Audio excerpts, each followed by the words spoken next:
Good evening, friends. Today I want to talk a little bit about the Resident Evil 2 remake that's about to drop. Because Resident Evil 2 is one of my favorite games of all time, and it's been in my top 5, maybe top 10, probably top 5, for forever since it came out. And I can't believe it's over 20 years old at this point. It makes me feel like a boomer. But first of all, I feel like it's an absolutely perfect, or at least as close to perfect as you can get, sequel. And because it came out in the PS1 era, it was that time where developers were more willing to experiment, probably because the development costs were lower. But, we had Capcom come out, we had Resident Evil 1, a surprise hit. I think it was based on their previous game, Sweet Home, which was, again, it was a haunted house, kind of more of a tongue-in-cheek, obviously, but it was a similar gameplay loop of puzzles and surviving and managing inventory, stuff like that. So they have this core idea. They improve the visuals, the atmosphere, and they make Resident Evil 1, or Biohazard in Japan. And it's a huge success. So I guess the big question on Capcom's mind at the time was, how are we going to top this? And because of the climate of the industry at the time, the Japanese strategy, at least, seemed to be, let's try and throw some new ideas at the wall, see what sticks. Let's experiment, let's get our hands dirty, and if it doesn't work, that's fine.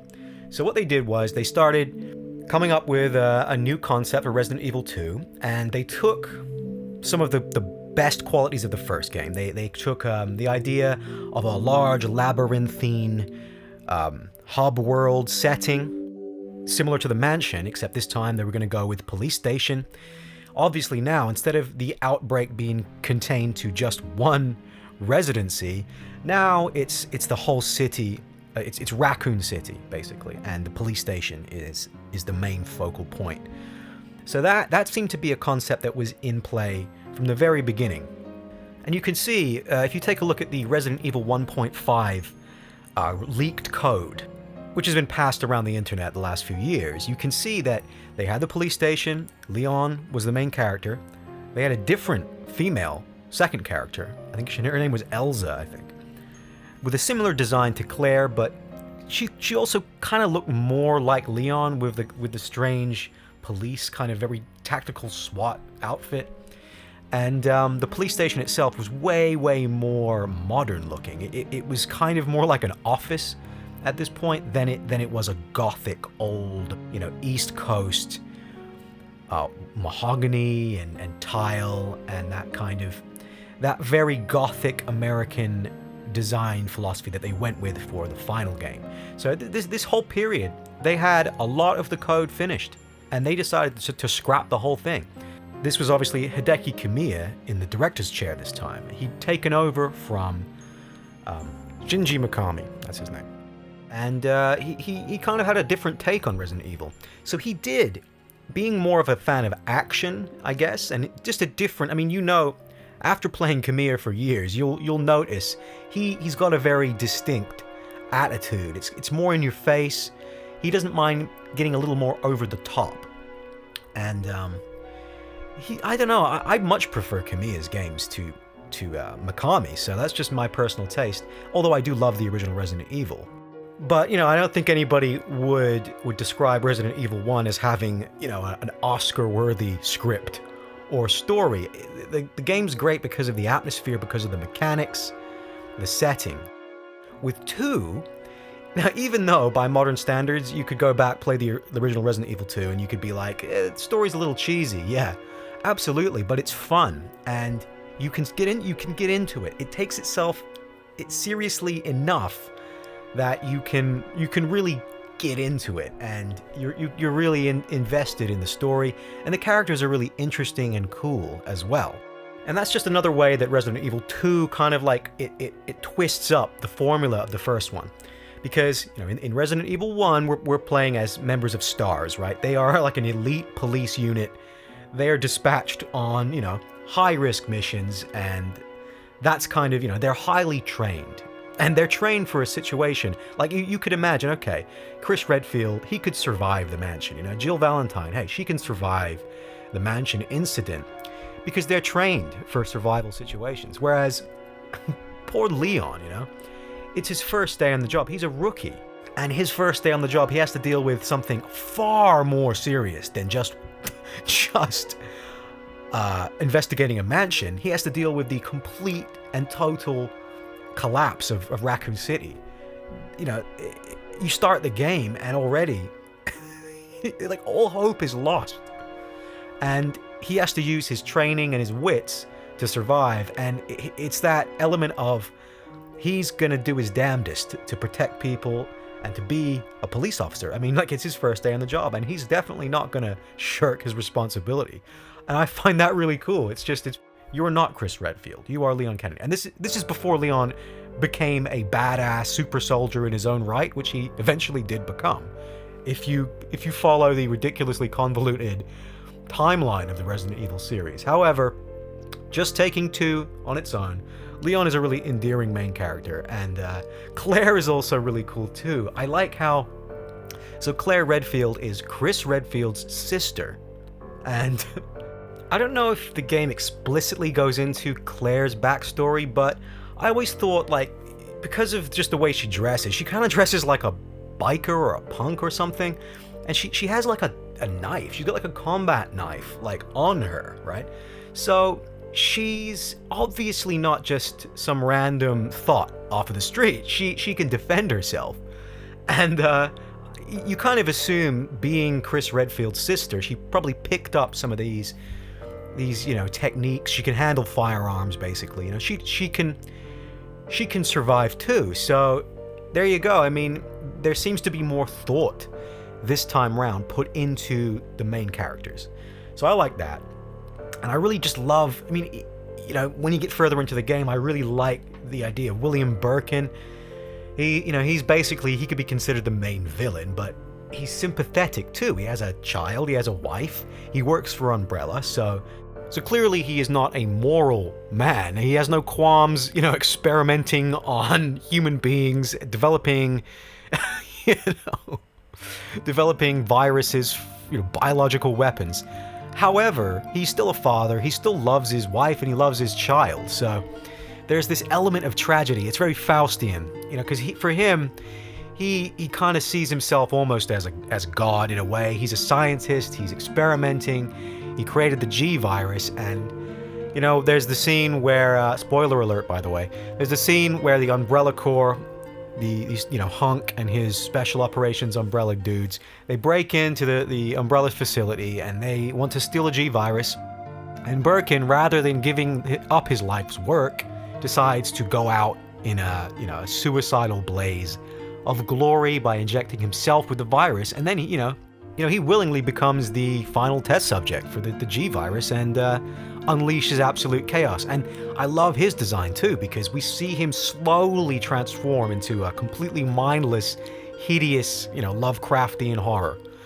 And the cool thing is, it's that you experience the degeneration of his humanity. So at first he's still humanoid. He has his own head, obviously a giant deformed eye growing out of his shoulder, but he's still humanoid. But as you play, as you fight him, as he comes back and keeps coming back, and you blast the fuck out of him, he mutates further until he's barely recognizable and just nothing but a killing machine. Now that's pretty terrifying too, but it's more aggressive. We didn't have anything like that except for the Tyrant in Resident Evil 1. So Birkin is himself an evolution of the Tyrant. So this is another idea of Resident Evil 2. It's taking an idea from the first game, but it just makes it more. It's more interesting. Like, Birkin is more interesting than the Tyrant, in my opinion. The Tyrant was biological weapons sent in to kill, the STARS members, whereas Birkin is a character. He has a backstory. He has motivations for why he's doing what he's doing.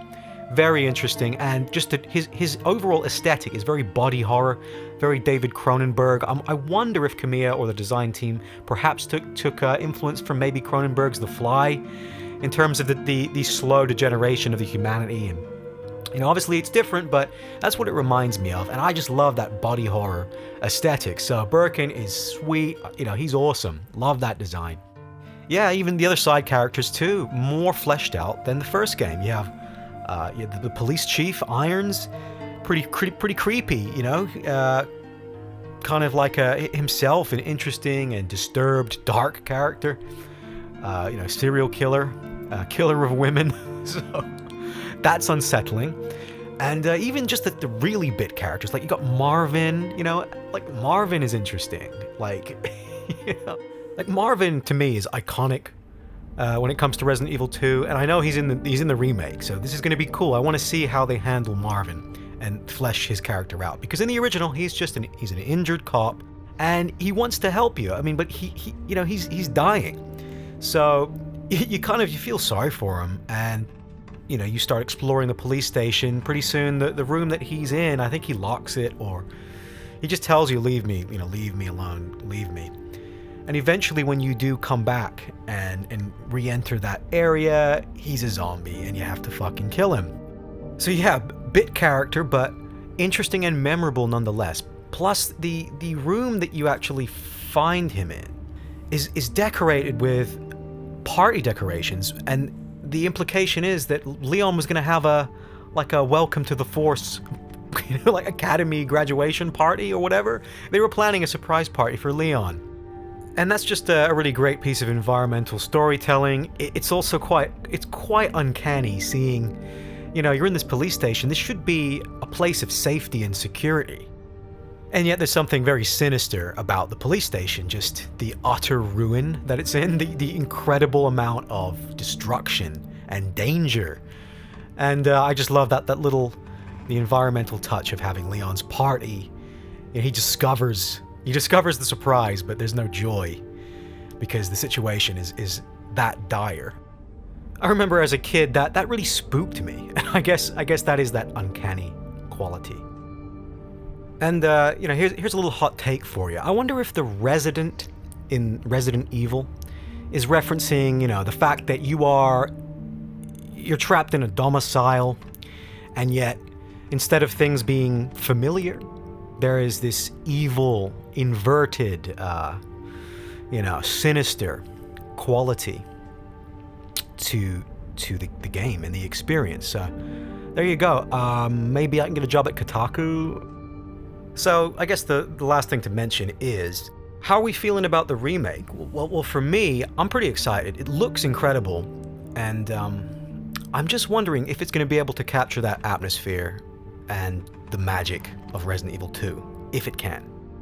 And the first thing that strikes me is, well, we've lost the fixed camera angles, and that was something I really loved about old school Resident Evil and just old school survival horror.